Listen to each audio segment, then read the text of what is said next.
3, 2, 1.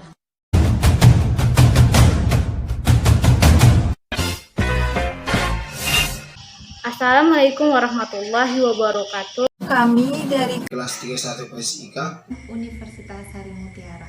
Kami dari kelompok 2. Kami akan memperkenalkan diri kami masing-masing. Perkenalkan, nama saya Rizkyanti Sagala. Saya Mesara. Saya Vidya. saya Surya Tambunan. Saya Linda Susanti Giawa. Saya Yohana Praska Pasaribu. Di sini kami akan menjelaskan pencegahan primer, sekunder, tersier, penyakit stroke pada pasien yang belum pernah mengalami stroke. Selamat menyaksikan. Sebelum kita mulai, kita harus mengetahui apa itu stroke. Stroke adalah kondisi yang terjadi ketika pasokan darah ke otak terganggu atau berkurang. Tujuan umum pencegahan stroke adalah untuk menurunkan kecacatan dini, kematian, serta memperpanjang hidup dengan kualitas yang baik.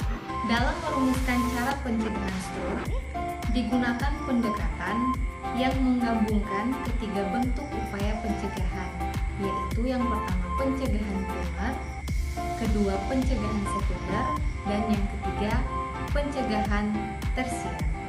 Dengan 4 faktor yang mempengaruhi penyakit, yaitu gaya hidup, lingkungan, biologis, dan pelayanan kesehatan.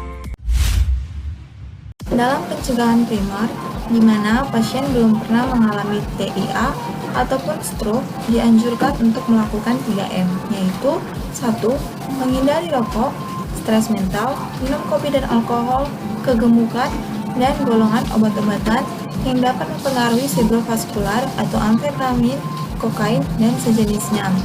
Kedua, mengurangi asupan lemak, kalori, garam, dan kolesterol yang berlebih.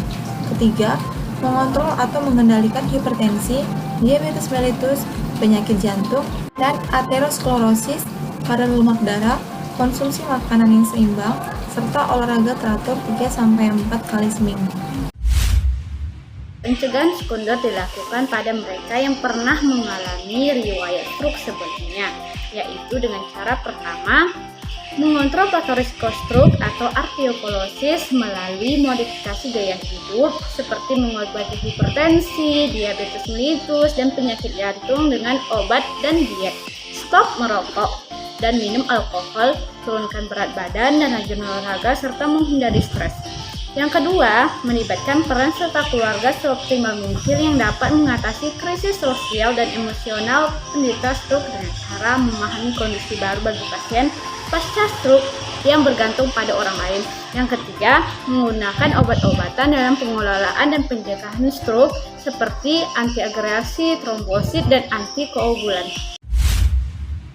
Berbeda dari pencegahan primer dan sekunder, pencegahan tersier ini dilihat dari 4 faktor utama yang mempengaruhi penyakit, yaitu gaya hidup, lingkungan, biologis, dan pelayanan kesehatan.